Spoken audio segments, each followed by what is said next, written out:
Oke, assalamualaikum warahmatullahi wabarakatuh. Kembali lagi bersama saya, Rohmat. Kali ini kita akan ngobrol atau berbicara masalah bisnis, yaitu pembahasan mengenai bisnis lembaga bimbingan belajar. Nah, sebelum kita mulai, saya perkenalan dulu. Jadi, perkenalkan, nama saya adalah Rohmat Agustiawan.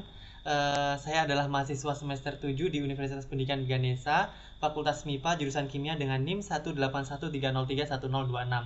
Eh, sebelumnya saya juga ingin menyampaikan bahwa Rohmat ini saya memiliki hobi bersosialisasi dengan orang baru dan tertarik akan hal-hal yang berkaitan dengan teknologi. Metaverse adalah salah satunya. Nah, itu adalah informasi tambahan yang ingin saya sampaikan adalah di sini mempresentasikan hal ini terkait dengan project bisnis bimbingan belajar ini adalah salah satu tugas untuk pemenuhan mata kuliah kewirausahaan. Oke, langsung saja. Apa saja yang akan kita bahas? Jadi yang kita bahas itu adalah eh, secara keseluruhan akan membahas mengenai hal-hal yang berkaitan dengan ide bisnis lembaga bimbingan belajar yang dibagi menjadi beberapa subtopik seperti yang tertera di samping. Yang pertama adalah latar belakang. Jadi nanti kita akan membahas mengenai mengapa ide bisnis lembaga bimbingan belajar itu sangat prospektif saat ini. Lalu yang kedua itu langkah mendirikan bimbingan belajar. Nah, di sini nanti akan disampaikan beberapa langkah untuk mendirikan eh, bimbingan belajar. Selanjutnya adalah aspek pengelolaan usaha. Nah, setelah didirikan tentunya harus dikelola agar usaha tersebut akan jalan eh, jalan terus kayak gitu. Jadinya agar ada kesinambungan, maka akan ada dijelaskan aspek pengelolaan usaha bimbingan belajar. Nah, selanjutnya apa? Selanjutnya adalah promosi bimbingan belajar. Nah, promosi ini juga dinilai sangat penting, maka nanti akan dibahas sedikit mengenai promosi bimbingan belajar yang ideal.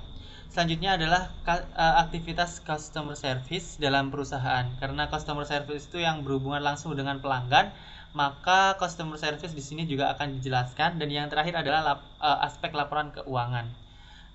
Karena keuangan merupakan suatu inti dari sebuah perusahaan, maka aspek keuangan menjadi krusial juga yang perlu dijelaskan untuk mengelola sebuah usaha. Oke, kita langsung saja untuk yang pertama. Yang pertama itu adalah latar belakang ya. Jadi latar belakang pembuatan suatu bisnis akan menentukan keajekan bisnis tersebut berdiri. Dengan latar belakang yang kuat, maka bisnis akan bertahan semakin lama. Apa maksud dari keajekan? Keajekan itu adalah eh, stagnan. Jadi yang stagnan, kestagnanan sebuah bisnis berdiri. Apa saja yang mempengaruhi? Nah, jadi ini. Latar belakang yang pertama itu sejak pandemi COVID-19 menyerang, banyak kegiatan-kegiatan masyarakat khususnya dari segi pendidikan itu terbatasi. Dampaknya apa? Dampaknya bisa dilihat terjadinya degradasi kegiatan pembelajaran berupa antusias peserta didik untuk belajar itu sangat dinilai menurun. Jadinya itu adalah dampak yang pertama. Karena apa? Karena pembelajaran online itu kan sangat capek bagi mereka. Jadi selalu menatap layar layar handphone, lalu layar laptop dan lain sebagainya itu mengakibatkan kelelahan di mata. Akibatnya apa? Akibatnya peserta didik jadi jenuh belajar. Oleh karena itu apa namanya?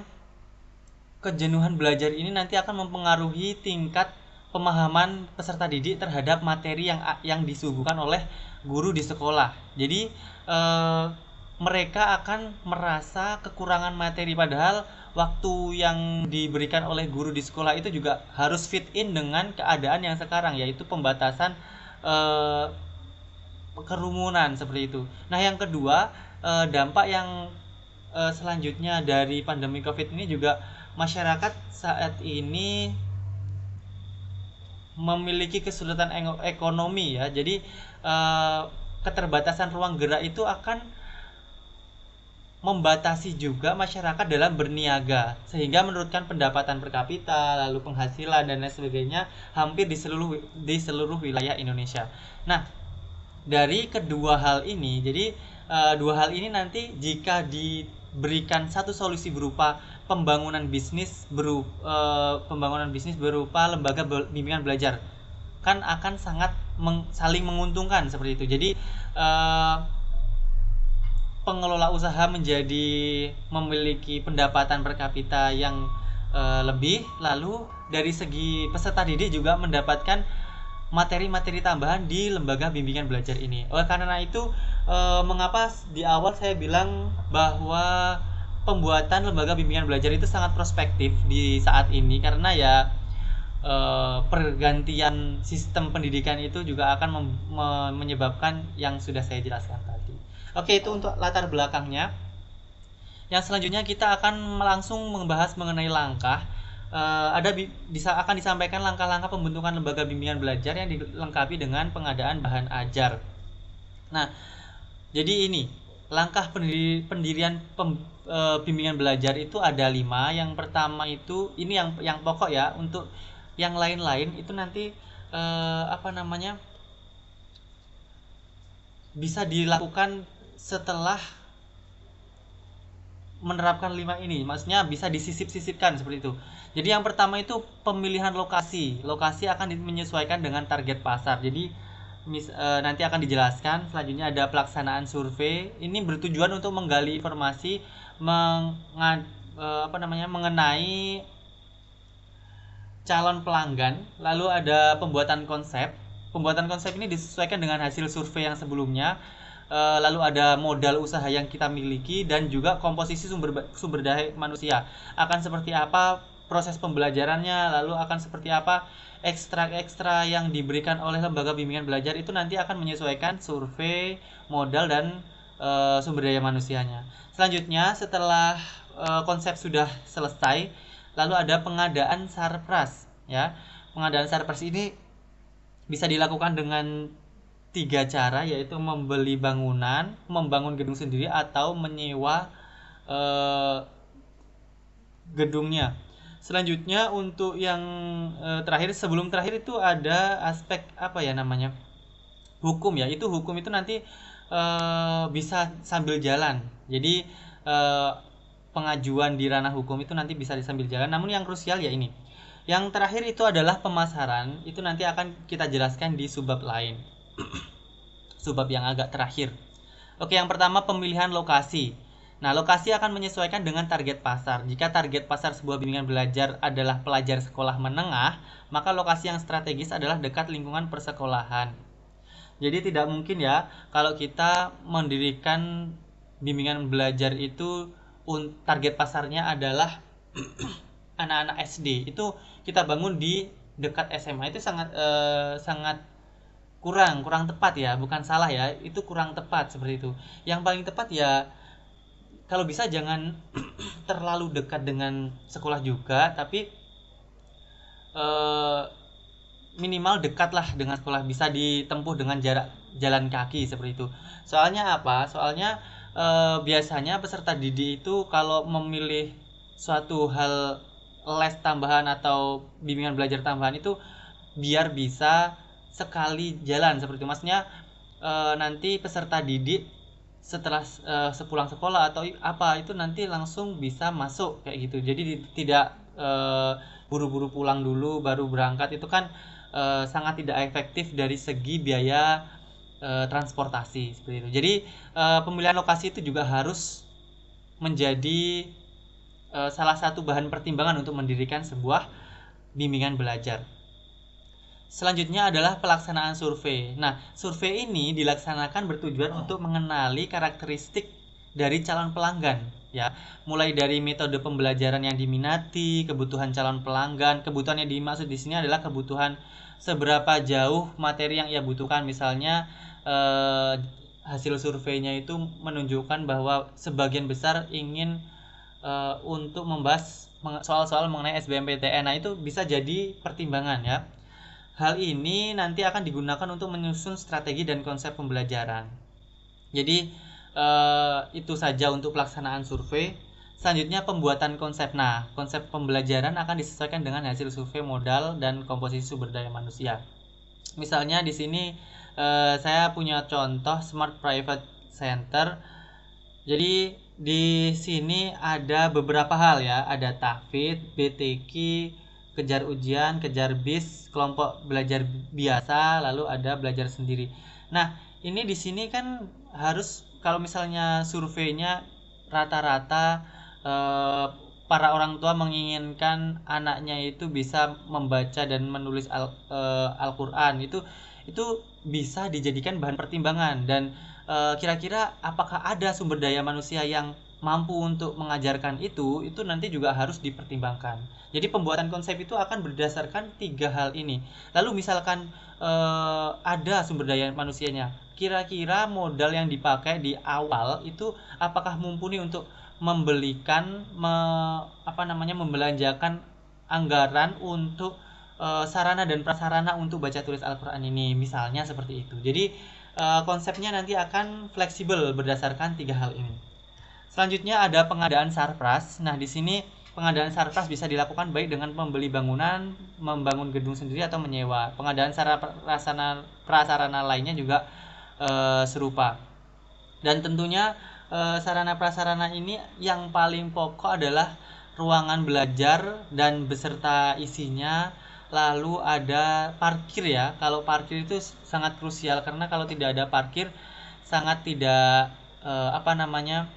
sangat sulit untuk itu merupakan salah satu salah satu sarana prasarana yang wajib ada seperti itu. Nah, selanjutnya ada toilet, itu juga diperkenankan ada. Kalau tempat ibadah itu opsional ya, mungkin bisa dibangun setelahnya kalau misalkan ada, kalau tidak ya tidak apa-apa, soalnya keterkaitannya, maksudnya prioritasnya lebih dibutuhkan yang lain. Ini untuk pengadaan sarana prasarana. Selanjutnya ada aspek pemasaran. Nah, di sini pemasaran dilakukan dengan sosialisasi langsung ke sekolah-sekolah, promosi melalui media sosial, event besar seperti tryout, mengikuti bazar pendidikan. Nah, nanti akan dijelaskan. Jadi untuk contoh yang sekarang ini adalah tryout CPNS, LBB Master Prima atau bisa dari rumah. Nah, itu kan berarti secara tidak langsung lembaga bimbingan belajar ini memasarkan jasanya melalui tryout seperti itu. Nanti semakin banyak yang mengenal, nanti akan semakin banyak juga calon pelanggan yang akan tertarik untuk membeli jasa kita. Oke, itu saja. Nah, selanjutnya untuk pengadaan bahan ajar ya. Pengadaan bahan ajar juga sama. Yang pertama itu identifikasi karakter belajar peserta didik. Caranya itu ya diidentifikasi secara personal oleh tenaga pendidik. Setelah melaksanakan beberapa waktu pembelajaran itu pasti didapatkan hal-hal yang berbeda. Nah, hal itu nanti akan disesuaikan, maka selanjutnya itu pengadaan bahan ajar itu bisa dilaksanakan. Tentunya juga harus menekan biaya agar sampai pada standar yang sudah dianggarkan. Jadi anggarannya berapa itu nanti juga seperti itu. Kan macam-macam, ada beberapa jenis untuk bahan ajar. Ada yang berkualitas bagus, berkualitas sedang, dan juga berkualitas biasa. Itu nanti akan dikelola lagi berdasarkan anggaran biayanya. Oke, itu untuk pengadaan bahan ajar. Selanjutnya kita akan berbicara mengenai aspek-aspek dalam pengelolaan usaha bimbingan belajar agar bisa ajak tadi. Jadi setelah didirikan tentunya kan harus dikelola agar bisa lama berjalannya bisnisnya seperti itu. Nah, yang pertama itu ada aspek hukum. Aspek hukum itu ada 3 jenis yang sudah saya sebutkan tadi, adalah surat menyurat ya. Yang pertama itu bentuk badan usaha, yang kedua itu tanda daftar perusahaan, yang ketiga itu ada NPWP. Ini untuk dokumen-dokumen resmi yang penting. Selanjutnya untuk surat izin, ini sudah saya jelaskan beberapa waktu yang lalu, mungkin di video saya yang lainnya.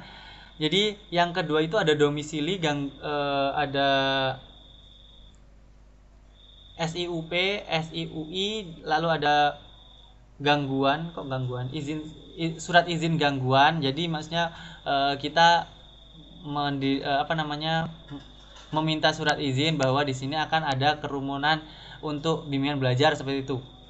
Lalu ada mendirikan bangunan dan izin-izin tertentu. Selanjutnya yang lainnya itu ada KTP, ada SIM, ada sertifikat tanah, BPKB, dan lain-lain jika ada hubungannya dengan hal ini. Oke, aspek yang selanjutnya adalah aspek pasar dan pemasaran. Itu ada 3, strategi produk, target, dan strategi harga. Itu ada logo dan moto. Yang kedua ada merek, kemasan, label informasi. Label informasi ini terkait dengan apa visi dan misinya dan lain sebagainya. Selanjutnya untuk target itu ada analisis pasar, lokasi distribusi. Kalau berupa barang ya, kalau jasa ya lokasi distribusi ini nanti akan digunakan untuk membuka cabang baru. Yang ketiga itu ada strategi promosi yang akan kita bahas di subbab selanjutnya. Yang keempat ada metode pembayaran seperti cash, online, m-banking dan lain sebagainya. Selanjutnya strategi harga, itu ada modifikasi harga, penentuan harga dan penetapan harga. Modifikasi harga itu seperti misalnya jika beberapa paket dan memilih satu paket itu harganya berapa, kalau 2 paket itu lebih rendah dari 2 harga yang digabungkan dan lain sebagainya. Itu untuk strategi harga. Nah, selanjutnya aspek manajemen atau organisasi. Ini jadi ada 4 aspek ya tadi, hukum, pemasaran, manajemen organisasi, dan keuangan. Namun sebelum itu kita membahas manajemen organisasi dulu. Jadi aspek manajemen atau organisasi ini perlu dianalisis untuk menentukan kecakupan keahlian manajemen, kompetensi organisasi, dan sumber dayanya. Yang pertama itu ada pemilik usaha, yang kedua kualitas dan kuantitas SDM, struktur organisasi dan rencana kerja. Nah, di sini saya akan menjelaskan beberapa hal terkait dengan mengapa di suatu lembaga bimbingan belajar itu guru, tutor atau sumber daya manusianya itu harus benar-benar bagus. Karena begini ya. Jadi yang disediakan oleh sebuah perusahaan lembaga bimbingan belajar adalah jasa untuk memberikan materi-materi pelajaran kepada peserta didik. Nah, oleh karena itu peserta didik yang puas akan pelayanan kita, yang puas akan jasa kita, itu pasti memiliki teman yang lain dan lingkungan yang serupa yang mereka kira mereka pasti membutuhkan jasa kita. Jadi mereka akan mengkomunikasikan secara tidak langsung. Di sini kita juga melaksanakan pemasaran seperti itu. Jadi word of mouth. Jadi pemasaran dari mulut ke mulut ya. Jadi bahkan berdasarkan penelitian pun pemasaran dari mulut ke mulut itu sangat efektif. Sekitar 90%-an lebih efektif daripada pengiklanan. Jadi kualitas dan kuantitas SDM yang ada itu sangat mempengaruhi dan sangat penting untuk ada di dalam sebuah lembaga bimbingan belajar. Nah, selanjutnya itu saja jadi pengenalan untuk manajemen organisasi ya. Selanjutnya kita akan masuk ke aspek keuangan. Hal-hal yang perlu digambarkan adalah jumlah investasi, biaya-biaya dan pendapatan yang akan diperoleh, lalu dilakukan penilaian investasi. Nah, jadi di sini ada beberapa hal yang perlu diperhatikan, yaitu payback period, lalu average rate of return, net present value, internal rate of return, profitability index, BEP. Nah, hal-hal ini sudah saya jelaskan di video saya yang sebelumnya.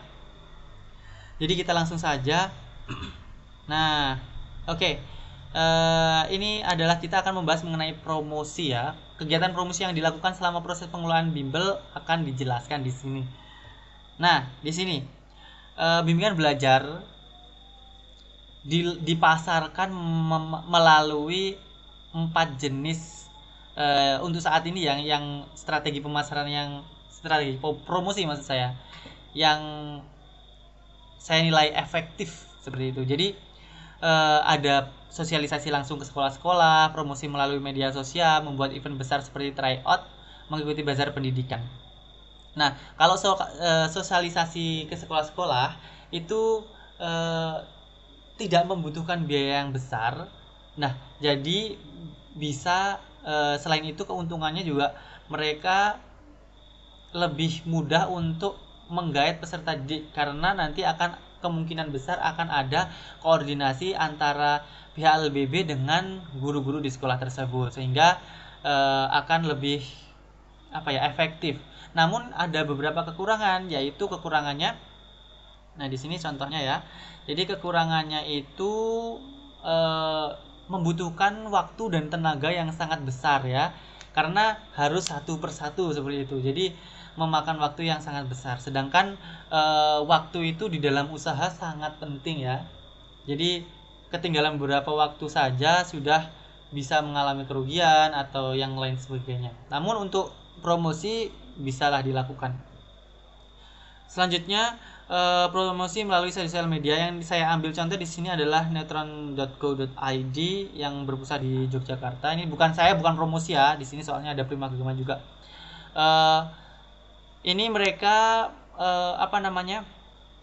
bagus. Jadi promosi lewat sosial media, salah satu contoh sosial media ya Instagram. Kalau di dalam YouTube ya bisa mengisi mengenai pembahasan soal dan lain sebagainya. Kalau di dalam Instagram ini biasanya mereka membuat konten-konten menarik seperti informasi-informasi fast track pengerjaan soal, lalu ada informasi-informasi SNMPTN, SBMPTN dan lain sebagainya.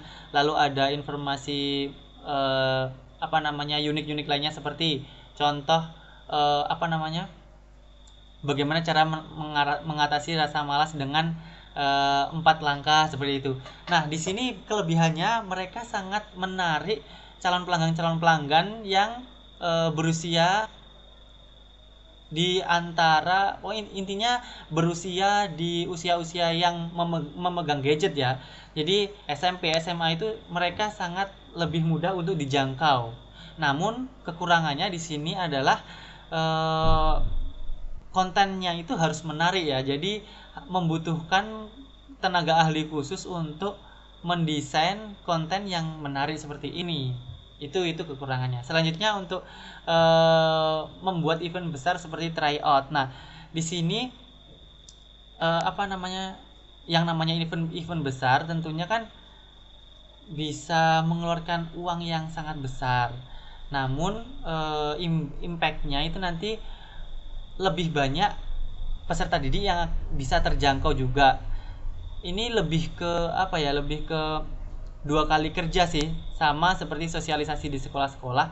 Namun bedanya kalau tryout itu lebih terkompilasi dan juga lebih singkat karena tidak perlu menjelaskan ya. Selanjutnya ada bazar pendidikan. Nah, bazar pendidikan ini sangat bagus untuk diikuti karena apa? Di sini nanti mereka akan bersosialisasi, memasarkan, mempromosikan lembaga bimbingan belajar mereka langsung kepada siswa-siswa didampingi dengan guru. Nah, di sini plusnya. Jadi mereka siswa-siswa ini nanti akan didapatkan rekomendasi dari guru sehingga kepercayaan mereka meningkat terhadap LBB kita. Namun kekurangannya bazar pendidikan ini tidak bisa dilaksanakan sebagai dasar promosi sewaktu-waktu karena yang menyelenggarakan itu bukan kita tapi pihak ketiga yaitu pemerintah, bisa jadi sekolah itu sendiri dan lain sebagainya. Oke, ini untuk promosi ya. Selanjutnya kita akan membahas mengenai kegiatan customer service karena mereka yang paling dekat dengan pelanggan. Nah, customer service berkegiatan yang berhubungan dengan pelanggan secara langsung. Dalam praktiknya, customer service bertugas sebagai resepsionis, deskman, salesman, customer relation officer, dan sebagai komunikator sehingga aktivitasnya adalah sebagai berikut. Saya jelaskan. Untuk resepsionis itu customer service bertugas sebagai menerima tamu, jika tamu-tamunya menanyakan dan lain sebagainya itu resepsionis akan bertugas. Jadi seperti resepsionis yang lainnya itu sama seperti itu. Selanjutnya deskman. Nah, deskman ini tugasnya adalah untuk membantu customer atau calon pelanggan untuk mengisi formulir lalu intinya administrasi itu yang mengurus adalah deskman. Selanjutnya untuk salesman itu customer service juga melaksanakan promosi terselubung ya, maksudnya bukan terselubung bagaimana. Jadi ketika customer service didatangi oleh tamu misalnya, nah itu nanti secara tidak langsung customer service juga akan memasarkan atau mempromosikan paket-paket tertentu. Nah itu tugas sebagai salesman. Selanjutnya customer relation officer itu jadi customer service itu juga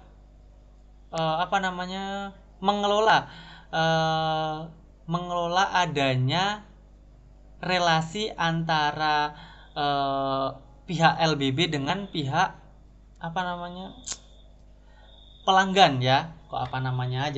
Oke, jadi customer relation officer itu adalah mengelola relasi antara pelanggan dengan pihak LBB sendiri. Nah, selanjutnya sebagai komunikator. Jadi tentunya komunikator itu kan mengkomunikasikan. Jadi customer service itu juga harus mengkomunikasikan hal-hal yang diperlukan saja kepada calon pelanggan. Sama, tapi kalau komunikator lebih ke